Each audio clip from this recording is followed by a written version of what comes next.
기도합니다. 하나님 감사합니다. 우리 10년 가운데 은혜도 하시고 또 무더위 가운데서도 지켜주심에 감사드립니다. 주께 영광 돌리고 주님 바라보는 삶이 되게 하시고 또 하나님께서 은혜 위에 은혜의 시간 더하여 주옵소서. 예수님의 이름으로 기도했습니다. 아멘. 바닥을 1분 이상 응시하면은 둘 중에 하나입니다. 졸거나 핸드폰 보거나. 지금은 그럴 때가 아닙니다. 깨어서 말씀에 집중해야 될 때입니다. 항상 하나님 허락하신 말씀 가운데 또 깨어서 나아갈 수 있게 되길 바랍니다. 잠깐 이스라엘 여정 가운데 갔다 온 것들 좀 몇 말씀 나누고 느낀 것 좀 나누겠습니다. 이스라엘의 모습을 보게 되면은 계속 이제 뉴스에 계속 나오잖아요. 테러와 그에 따르는 이제 계속해서 갈등의 모습. 국가 1국가지만은 이스라엘 내에 또 유대인들이 존재하고 아랍인들이 존재합니다. 그래서 유대인들, 아랍인들이 200만 명. 그러니까 이스라엘이 건국하면서 원래 살고 있었던 사람들이 늘어나서 한 200만 명 정도 되고 나머지는 이제 유대인들 해서 다 합하면 한 850만 명 정도 됩니다. 그런데 보면은 우리가 알고 있는 것처럼 그 서안지구, 가자지구에서 유대인들은 번호판이 달라요. 서안지구에 있는 사람들의 번호판과 또 유대인들 번호판이 또 다르기 때문에 서로 이제 왕래가 좀 힘든 부분이 있어요. 거기에다가 이제 끊임없이 이제 분쟁이 또 종교가 다르다 보니까 이스라엘의 그 성전산이라고 이야기하는 그 황금돔이 있거든요. 성전산을 이번에 올라갔어요. 계속 막혀 있다가 하루 이제 갔다 와서 그 다음에 또 막혔어요. 이제 계속 테러가 나타나고 하니까 멀쩡하게 이제 통행하던 아랍 동네가 갑자기 그 지하 터널을 갔다 오니까 갑자기 막혔어요. 그 막힌 사이에 또 이제 문제가 생겨가지고 끊임없는 문제. 군인들은 계속 소총에다가 수류탄까지 가지고 다녀요. 그래서 문제들이 이제 발생되고요. 그러니까 이제 분쟁의 그 요충지가 이제 그곳이 아닐까라는 생각을 또 해보게 됩니다. 예루살렘은 특히 이제 종교에 유대교에 열심히 있는 사람들이 몰려 있는 곳이에요.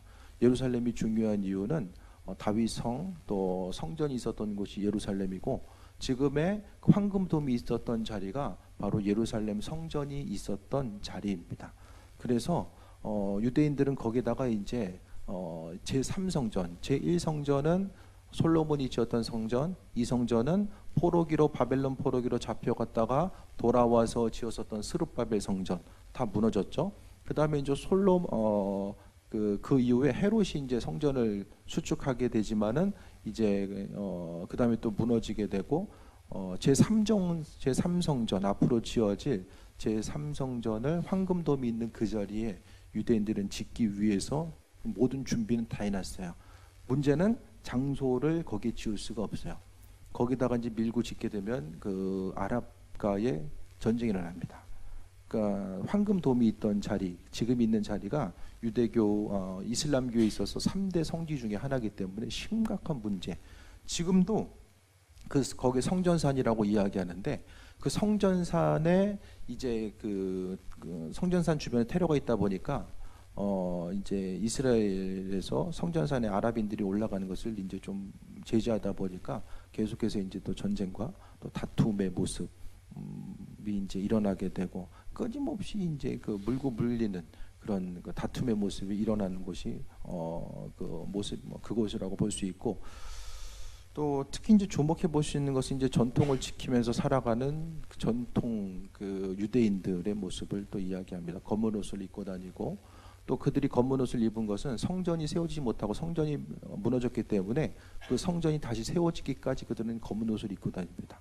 한여름에도 마이까지 코트 비슷한 그 검은 옷을 이제 계속 입고 다녀요. 정말 더울 텐데 입고 다닙니다. 그들은 이제 하나님 말씀을 지키기 위해서 최선을 다해서 노력을 해요. 그래서 주일날 그러니까 안식일의 모습 거기는 안식일을 지키거든요. 사밧이라고 하는 안식일을 지키는데 안식일은 금요일 저녁부터 해서 토요일 저녁까지를 안식일을 지킵니다. 그래서 안식일이 되면은 그 전에 회당으로 갔다가 이제 안식일 본격적으로 지키는 것은 가족끼리 지켜요. 그래서 가장인 아버지와 이제 식탁에 둘러앉아서 음식을 먹고 나누면서 이제 특별한 일을 하지 않습니다. 전화 통화도 안 해요. 물론 TV도 없고 핸드폰도 통화만 되는 그 핸드폰을 사용해 말씀에 집중하기 위해서. 안식일 날에는 전원도 끄지 않습니다. 전원. 그 스위치 전원도 만지지 않아요. 아무것도 안 해요. 다 타이머로 다 해요. 자동으로. 타이머로 다 만들어 놓게 됩니다. 그만큼 일하지 않고 또 안식일에는 움직일 수 있는 거리도 제한이 돼 있어요. 그러니까 물론 버스도 안 다녀요.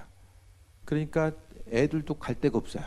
아무것도 다 문 닫혀 있으니까. 그러니까 다 가정에 모여야 돼. 그래서 이제 안식일을 지키면서 가족 공동체의 그 연합을 또 도모할 수 있는 거. 끊임없이 그 말씀에 대해서 읽고 묵상하고 계속해서 성경 말씀과 씨름하게 되고 성경을 해석한 그 탈무드나 미시나 같은 해석서들을 계속해서 묵상하게 됩니다. 그래서 말씀 중심으로 살아가요. 근데 문제는 예수님 믿지 않잖아요.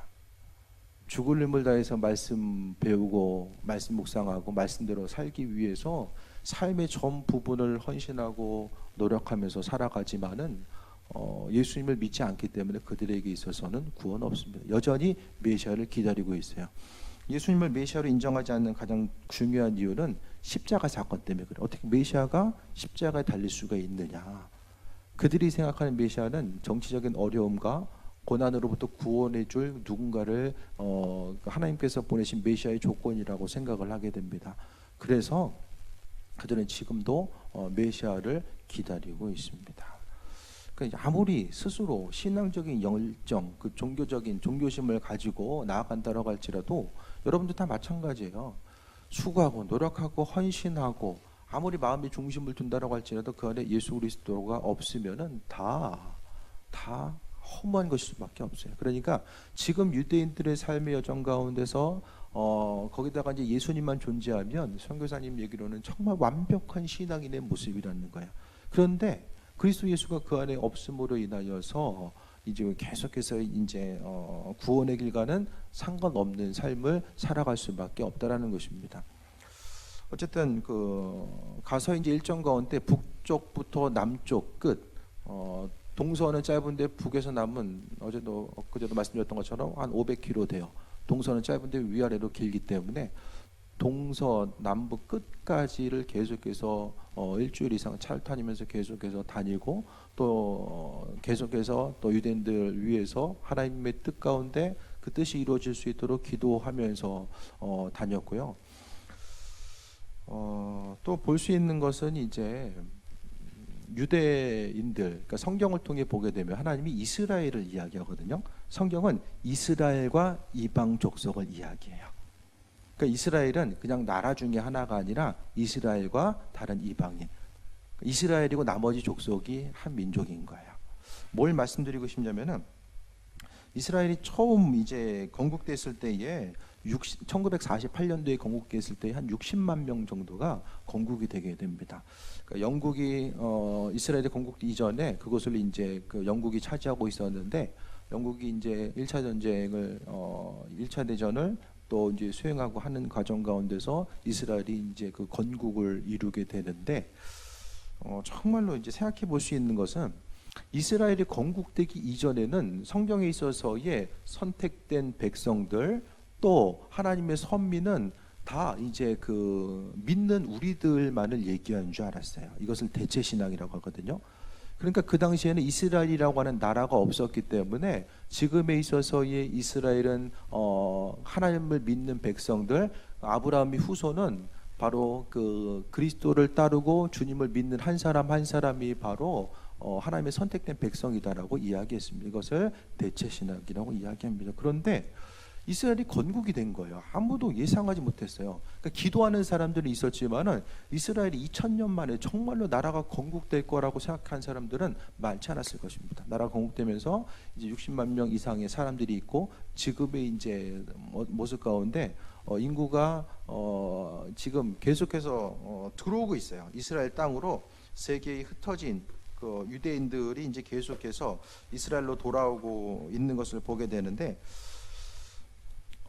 많은 사람들이 이주해 오면서 지금 1000만 이상의 사람들이 전 세계적으로 이제 분포해 있습니다. 그리고 미국에만 600만 명, 뉴욕에만 200만 명의 유대인들이 있다라는 거예요. 하나님께서 그들을 다 이스라엘 땅으로 지금 부르고 계신다라는 거, 다 모으고 있는 것이 이제 성경적으로 나타난 내용이고요. 근데 그랬을 때 우리가 좀 주목해 볼 수 있는 것은, 그러면 이제 지금 유대인들과 우리가 무슨 상관이 있는가를 생각해 봤을 때에 하나님께서 이스라엘 땅으로 그들 한 사람 한 사람을 모아주시고 함께하심을 통해서 성경에 말하는 이스라엘 회복이 상징적인 것, 그러니까 하나님이 구약을 통해서 이스라엘을 회복시킨다라고 이야기했을 때에 이스라엘 민족들이 먼저 망했던 것은 주전 722년에 북이스라엘이 망하고 남유다가 587년에 망하게 됩니다. 그래서 포로로 끌려갔던 그들을 회복시킨다라는 그 의미성으로만 성경에 있어서 이스라엘 회복을 우리가 받아들였어요. 그런데 이스라엘이 나라가 건국되게 되고 처음엔 땅덩어리가 조그맸어요. 그런데 이제 이스라엘을 주변의 아랍 국가에서 봤을 때 이게 눈에 가시거든요. 그래서 그들을 이제 없애기 위해서 이제 전쟁을 3번에 걸쳐서 전쟁을 합니다. 그런데 없애기 위해서 전쟁을 했는데 그 전쟁을 통해서 이스라엘이 다 승리하게 돼요. 그러면서 땅이 영토가 넓어지게 돼요. 조금했던 땅들이 점점 더 영토가 이제 3차의 전쟁을 통해서 넓어지게 되고 지금의 이제 그 형태를 또 유지하게 됩니다. 그것을 통해서 성경의 이스라엘 회복은 구약 시대에 그 하나님께서 포로로 잡혀갔던 그들의 회복만이 아니라 정말로 이 시대의 이스라엘 회복, 그것은 또 하나의 연결성으로 보게 되면 요한계시록을 통해서 마지막 때의 모습 자체를 또 연결지어서 볼 수 있거든요. 그러니까 마지막 때의 모습 자체는 이스라엘 민족들의 충만한 숫자가 또 채워지게 되고 또 땅끝까지 이르러 복음이 전파돼 나가는 과정 가운데서 이스라엘을 주목하다 보면은 나중에 좀 더 자세하게 좀 말씀드릴 기회가 있을 텐데요. 이스라엘을 통하여서 그들이 회복되어지고 나라와 민족을 이루어가고 또 그 가운데서 하나님의 계획하심이 이루어지는 것 가운데서 우리가 마지막 주님 오심의 때에 대해서 바라볼 수 있고, 성경은 예수님은 다시 오신다라고 말씀하고 있거든요. 계속해서. 터미네이터만 다시 온다고 이야기한 게 아니라 예수님도 다시 오신다는 사실을 계속해서 강조하고 있어요.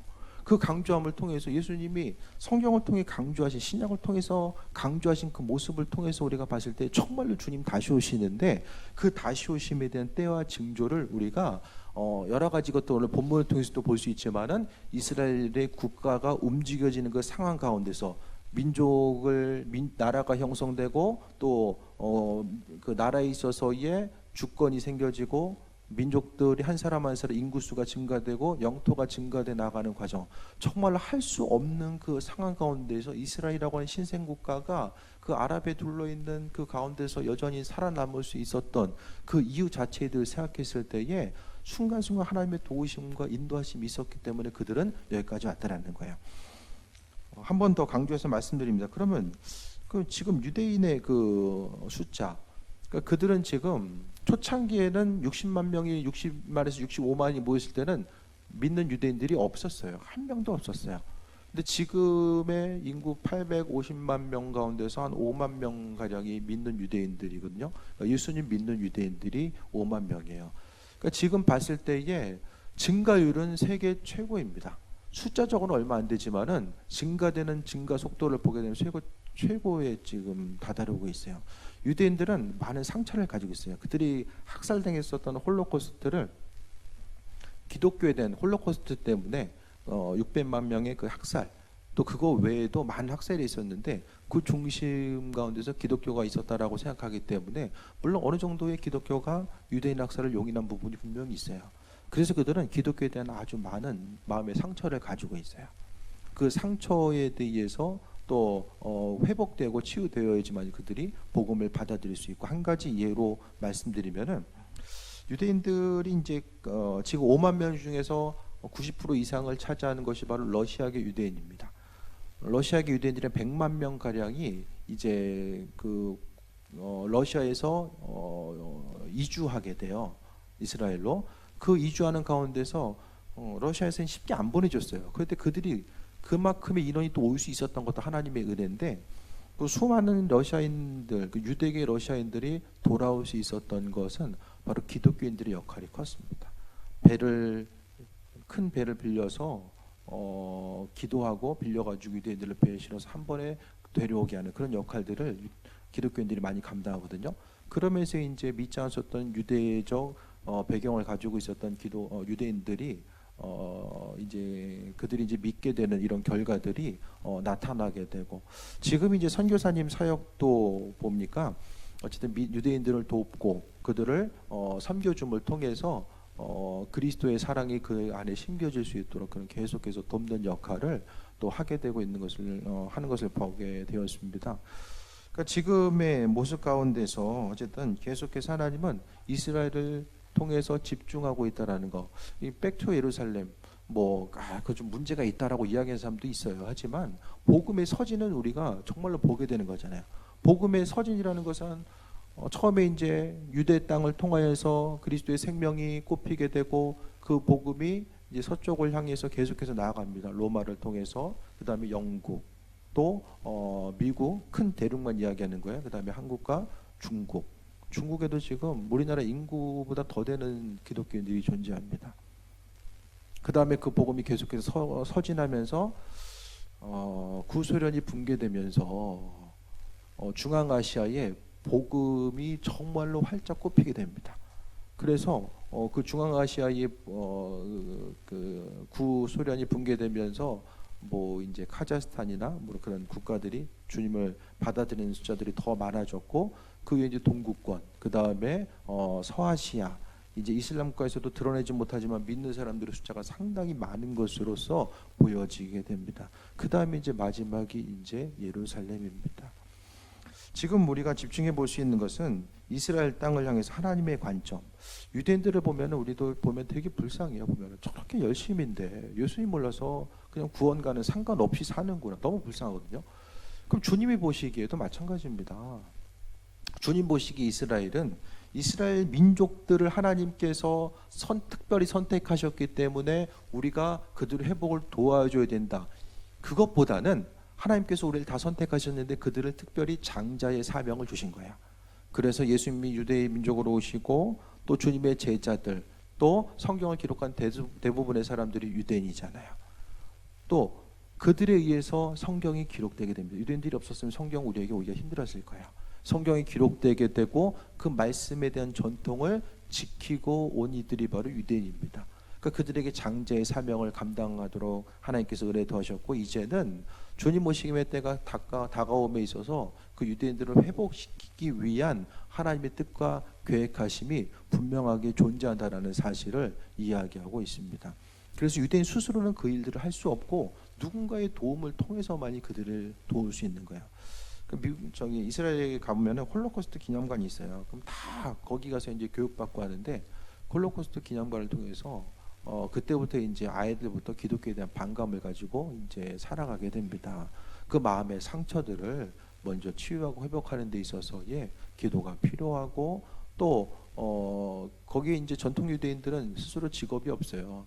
그렇기 때문에 삶에 좀 어려움이 있거든요. 그래서 그들을 섬겨주고 또 도와주는, 그것을 통해서 어쨌든 마음의 심령의 녹아짐이 먼저 필요한 거. 그래야지만 복음도 들려지게 되고 또 하나님의 뜻과 인도하심이 또 들려지기 때문에 그와 같은 사역들을 또 선교사님이 감당하고, 지금 이제 우리가 교회의 전통 가운데 봤을 때에 이스라엘 민족들은 주님을 십자가에 못 박힌 존재들, 그래서 지금도 예수님을 기다리는 아주 어리석은 존재로서만 유대인들을 인식하면서 지금까지 왔어요. 한국 교회도 다 마찬가지고 세계 교회도 마찬가지입니다. 하지만 주님께서 이제는 그 유대인들을 구원하기를 원하시는 것, 복음이 한 바퀴를 돌게 되고 땅끝까지 복음이 전파되었을 때에 주님이 오신다라고 말씀하셨는데, 오늘 마지막 때의 징조를 보면서도 24장 14절에 보니까 이 천국 복음이 모든 민족에게 증언되기 위하여 온 세상에 전파되리니 그제야 끝이 오리라라고 말씀하셨습니다. 여러 가지 것들, 세상이 마지막 때에 대한 징조 자체를 성경은 이야기하고 있어요. 우리가 신앙인들로서 어떤 마지막 때의 그 막연한 불안감을 이야기하는 게 아니에요. 성경이 구체적으로 아주 중요하게 예수님은 복음서 전체를 통해서 계속해서 강조하고 있거든요. 하나님 나라를 강조하고 있고 그분 나라가 이 땅에 임하실 것에 대해서 강조하고 있어요. 그런데 정말로 저는 이스라엘이 회복됐다라는 것 자체가 성경을 해석하는 데 있어서 아주 저는 충격으로 다가왔어요. 사람이 상식선에서 생각을 하더라도 2000년 만에 어떻게 나라가, 없던 나라가 어떻게 생겨질 수 있을까? 하나님의 뜻과 인도하심이 아니면 절대로 불가능한 일임을 보게 됩니다. 지금 이스라엘에 보면은 유대인들의 얼굴 색깔이 다 다르거든요. 유럽계, 미국계, 심지어는 중국계. 유대인들이 흩어지면서 중국에서 유대인들을 받아줬거든요. 겉모습은 중국인이에요. 근데 멘탈은 유대인이에요. 그들이 이제 다시 유대 땅으로 건너오게 되고, 이디오피아, 성경에 보게 되면 이디오피아 내시가 나오잖아요. 빌립이 만났었다. 그 후예들이 아프리카에서, 이디오피아에서 이제 신앙생활, 얼굴은 검은데 멘탈은 유대인이에요. 유대적인 전통을 지키며 살아온 거죠. 그들이 다시 한번 이스라엘 땅으로 돌아오게 되는 그 일들. 그래서 겉모습은 다 달라요. 정말 달라요. 세계 열방 가운데서 모여들었기 때문에 다 다른데 그들의 생각을 차지하는 것은 유대적인 생각과 사상이라는 거예요. 그러니까 지금도 보게 되면 베들레헴은 아랍 동네거든요. 베들레헴 아랍 동네인데 그 베들레헴에도 예수님 믿는 사람들의 숫자가 한 30에서 40%를 차지하고 있는 것을 보게 됩니다.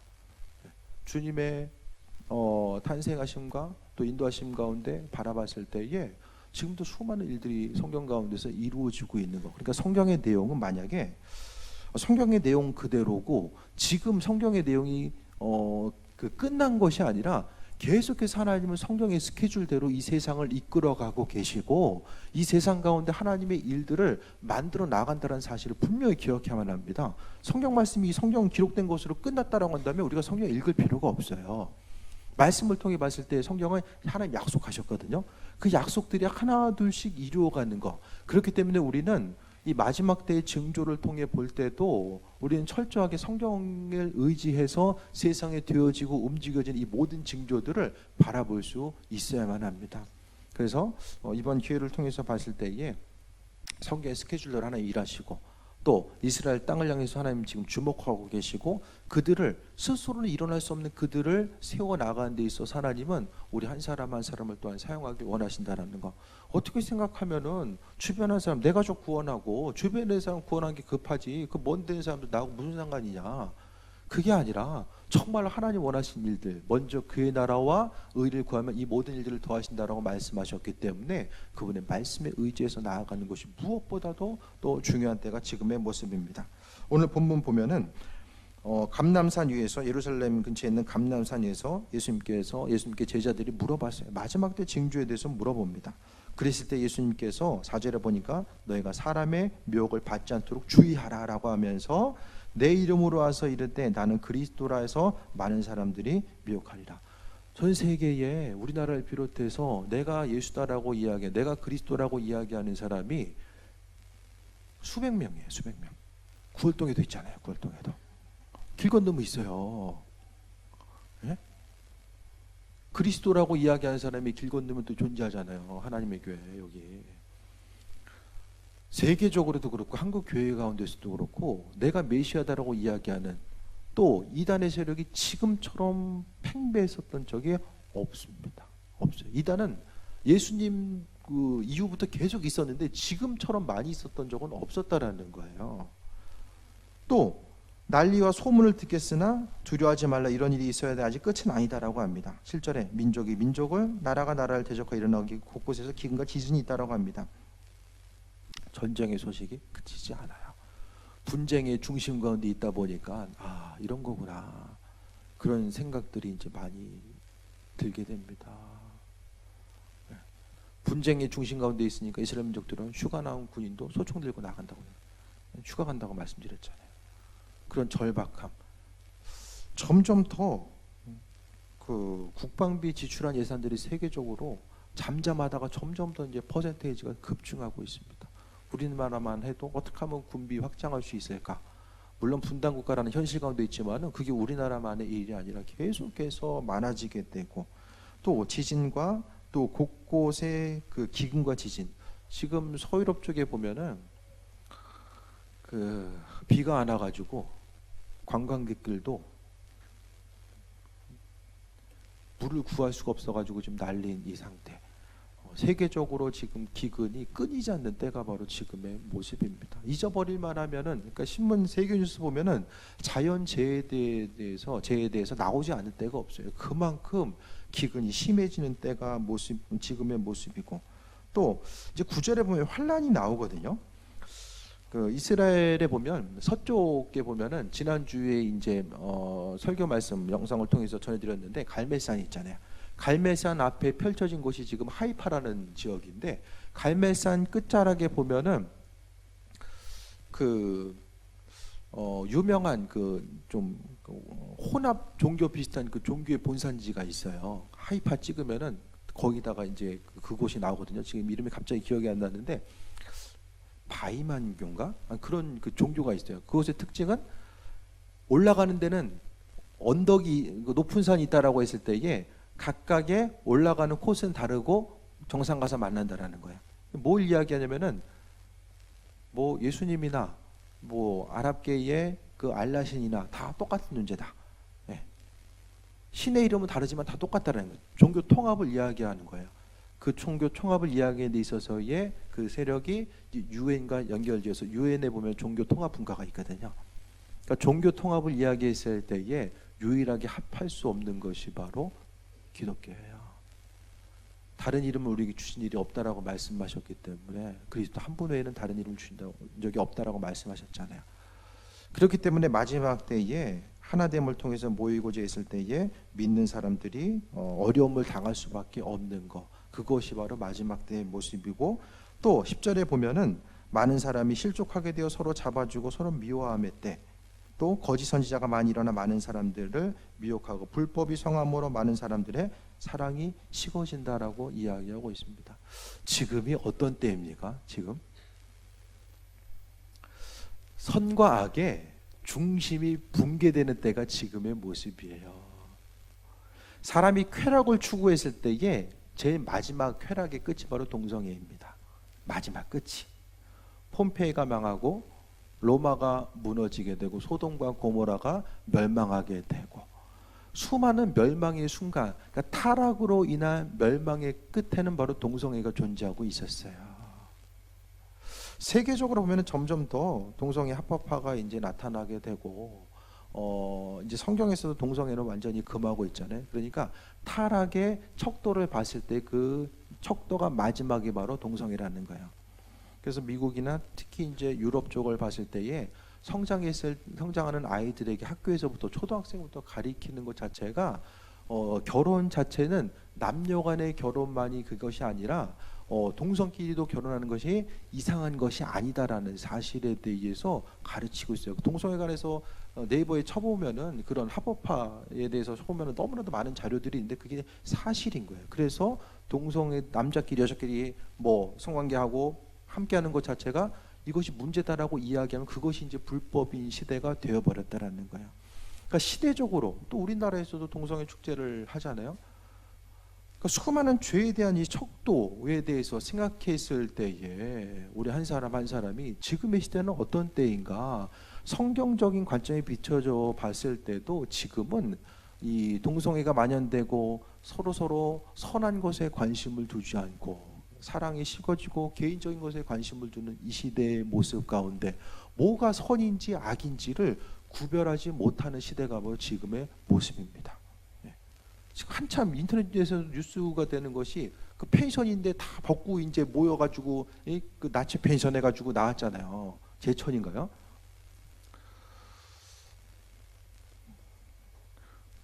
그러니까 점점 더 시대적으로 분별력이 떨어지는 시대가 뭐 지금의 모습이에요. 앞으로 자녀들을 양육하고 또 성장시켜 나아가는 과정 가운데 있어서 선과 악의 경계가 무너졌기 때문에 점점 이 시대는 더 할 거야. 한 사람 한 사람의 개성을 존중하고 인권을 존중하고 개성을 존중하는 것은 맞는 얘기예요. 하지만은 그 사람들의 이제 범주가 있잖아요. 선한 것과 버려야 될 것을 나눌 수 있는 이 범주 자체가 무너지는 것, 그것을 바로 불법이라고 또 이야기할 수 있게 됩니다. 우리가 생각했을 때에 정말로 삶을 살아간다는 것 자체가 성경적인 관점에서 봤을 때는 정말 힘들고 어려운 시대를 이야기하는 것 같아요. 자연적인 재해 문제, 우리나라도 마찬가지잖아요. 비 하나 가지고 그토록 비 좀 왔으면 좋겠는데 지난주에 물폭탄 맞아가지고 정신이 없었고, 이런 계속해서 기근과 지진의 문제. 이스라엘에서 선교사님이 그 얘기하더라고요. 작년보다 더 더운 것 같아요. 그게 우리만의 문제가 아닌 것 같아요. 점점 더 지구가 달궈져 가고 그런 어려움의 문제들. 12절 다시 한번 봅니다. 불법이 성함으로 많은 사람의 사랑이 식어지리라고 합니다. 옛날에는 안 되는 것이고 용납할 수 없었던 그 일들이 성한다라는 거예요. 2차 대전 당시만 해도 동성애는 영국에서 불법이었어요. 유럽의 많은 나라에서. 근데 점점 더 합법화가 된 거죠. 앞으로의 10년, 20년, 30년의 삶은 어떻게 될까요? 아무도 예상할 수 없습니다. 지금 우리가 당연하다라고 생각하는 그 경계는 점점 더 무너지게 됩니다. 죄와 불법이 성하고 성경적인 관점 가운데 지금의 후손들이 자라나면서 성경에 비춰봐서 이것은 죄라고 이야기했을 때에 오히려 이상하게 취급을 당할 수밖에 없는, 성경적으로 나타나는 선과 악의 기준을 들이대고 서로 사랑함의 모습을 이야기했을 때에 오히려 역으로 이상하게 바라볼 수밖에 없는 그 시대가 바로 지금의 모습이고, 앞으로 여기서 계속해서 믿는 사람들이 힘들고 어려움을 경험할 수밖에 없다라는 거. 그러니까 세상 가운데 적당히 동화돼서 살아가면 어려움 경험할 필요가 없죠. 하지만 말씀대로 지키고 주님의 사랑을 간직하고 그 사랑을 나누고 베풀고 전하는 삶, 정말 힘들고 어려운 사정 가운데서도 나 한 번만 생각하지 아니하고 주변을 돌아보고 그들을 세워나가는 그 부분에 대해서 오히려 사람들이 이상하게 생각하는 그 시대, 그때가 점점 더 다가오고 있다는 것에 대해서 이야기합니다. 이것이 마지막 때의 징조라는 것을 이야기하고 있어요. 정말로 성경의 말씀이 기준에 비추어 봤을 때 이단이 많아지고 점점 더 다툼과 분쟁의 모습이 있고 불법이 성해지고 또 그 가운데서 어려움을 경험하게 되고, 하지만 13절에 보면 그러나 끝까지 견디는 자는 구원을 얻는다라고 말씀하고 있습니다. 하나님 우리를 구원하시고 함께 하시기 때문에 끝까지 견디는 자, 환난과 어려움이 있어요. 지금도 어려움 없으십니까? 말씀대로 살아가려면 지금 어려움 없으십니까? 정말 성경 말씀대로 살아가려면 지금도 어려움이 있잖아요. 하지만 끝까지 견디는 자는 구원을 얻는다고 말씀하고 있습니다. 14절 봅니다. 이 천국 복음이 모든 민족에게 증언되기 위하여 온 세상에 전파되리니 그제야 끝이 온다. 한 영혼이라도 하나님께서 구원하시기 위해서 기다리고 계시고 그 모든 것이 끝냈을 때에 앞으로 최장기적으로 봤을 때에 정말로 지금 선교사님들이 안 들어간 데가 거의 없잖아요. 교통과 통신이 이전보다는 말할 수 없이 발달되게 됩니다. 그것을 통하여서 아주 길게 잡아야 땅까지 복음이 전파되고 정말 산에 숨어있는 사람까지 전파되는 것을 길게 잡아야 선교잔치에서 보는 것이 10년 안쪽으로 보게 됩니다. 중요한 것은 주님 언제 오시느냐, 세상이 어떻게 되느냐, 그게 중요한 것이 아니라 내가 지금 오늘 본문을 통해서 그렇기 때문에 해야 되는 것이 뭐냐? 그것은 끝까지 견디는 것. 이를 악물고 참고 견디는 것이 아니라 불법이 성한 시대에 사랑으로서 나아가는 그 부분에 대해서 말씀하고 있어요. 섬김의 모습. 저는 이번에 이스라엘 여정을 통해서 가장 마음에 와닿았던 것은 그 선교사님의 섬김의 모습이었어요. 일주일의 시간을, 그분은 이제 방학이라서 이제 이스라엘은 학생 비자를 갖고 있어야 되거든요. 아니면 비자가 잘 안 나와서 과제 때문에 계속 해야 되는데 시간이 쫓기는데 시간을 내주면서 계속해서 이제 섬겨주시는 거예요. 그 섬김, 저희를 섬겨주시는 모습과 또 유대인들을 섬기는 모습, 그 섬김의 모습을 통해서 목회 가운데서 있어야 될 교회 가운데 우리가 생각해야 되고 바라봐야 될 그 섬김의 모습 자체가 뭘까? 그 부분에 대해서 생각하는 거죠. 그 섬김의 모습, 그것이 바로 마지막 때에 우리가 견딜 수 있는 거. 서로 힘들잖아요. 근데 교회에 와서도 더 힘들어. 그럼 견딜 수가 없어요. 세상 가운데 힘들지만은 가정에서 서로 섬겨주는 모습을 통해서 세임을 얻고, 교회에 와서도 서로 섬겨주다 보니까 거기서 용기를 얻고 나아가는 거죠. 그 선교지를 통해서 선교사님의 그 섬김의 모습, 사모님도 계속해서 최선을 다해서 섬겨주시고 함께하신 모습을 통해서 이 마지막 때에 견디는 모습이 바로 이런 거구나. 선교지에서는 정말 힘들거든요. 어디 의지할 데도 없고 그 힘든 가운데서도 마음의 넉넉함을 가지고 섬길 수 있는 것은 바로 뭐냐? 주님이 섬길 수 있도록 은혜로 베풀어 주시고 내 삶의 필요는 그분이 채우신다라는 그 모습. 그러니까 부족함이 있어도 그것 때문에 고민하고 절망하고 계산하지 않고 최선을 다해 섬겨주는 거예요. 왜냐하면은 저희가 그곳에 간 것이 하나님의 뜻이고 인도하심이다라는 그 확신과 마음의 감동이 있으니까 더 귀하게 섬겨주시는 거죠. 또 유대인들을 향해서 섬겨주는 것이 하나님의 마음에 주신 감동이기 때문에 더 섬겨주는 거죠. 그러니까 불법이 성하고 정말로 삶을 살아가기 힘든 이 시대를 통해서 이겨나가는 방법은 주님의 사랑이 우리의 심령 가운데 있어서 그 사랑을 통해서 이기고 나아가고 서로를 세워주고 아끼는 그 모습이 없으면은 우리는 이 마지막 때에 믿음을 지키고 살아갈 수가 없다라는 것을 다시 한번 말씀드립니다. 그 우리 옆에 있는 한 사람 한 사람 주일마다 우리가 주님 안에 사랑합니다라고 이야기하는 것은 그냥 예의상하는 인사의 그 말이 아니라 정말로 우리 심령 가운데 있어서 서로를 세워주고 아끼고 나누고 또 베풀면서 살아가지 않으면 안 되는 때가 바로 지금의 모습이라는 것에 대해서 다시 한번 전해드립니다. 이스라엘을 통해서 많이 이제 보고 배우고 또 느끼는 모습이 있었는데 그 가운데서 봤을 때에 우리 심령 가운데 주님의 사랑과 인도하심이 무엇인지를 돌아보고 서로 또 나누고 베풀고 섬기는 데 있어서 또 협력하며 나아가는 귀한 모습 될 수 있게 되길 주의 이름으로 축원드립니다. 기도하겠습니다.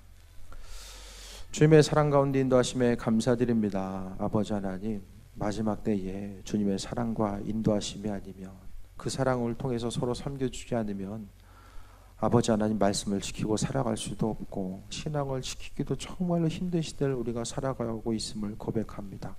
주님 믿는 것 자체가 세상 영광을 바라는 것이 아니라 주님 말씀하신 그대로 또 나누고 섬기는 모습이 우리의 심령 가운데 있어서 나 한 사람으로 인해서 어려움이 있는 그곳에 빛이 비춰지게 하시고 또 주의 도우심과 인도하심을 통해서 세임 먹길 원합니다. 교회 공동체가 교회라고 하는 그 하나의 어떤 단체가 아니라 주님의 사랑을 경험하고 나누고 베풀 수 있는 귀한 공동체 될 수 있도록 인도해 주시고 서로 계산하면서 바라보는 그런 관계성이 아니라 정말로 주님의 사랑 가운데 섬기는 그 모습을 배우고 또 실천할 수 있는 귀한 곳 될 수 있도록 은혜 베풀어 주옵소서.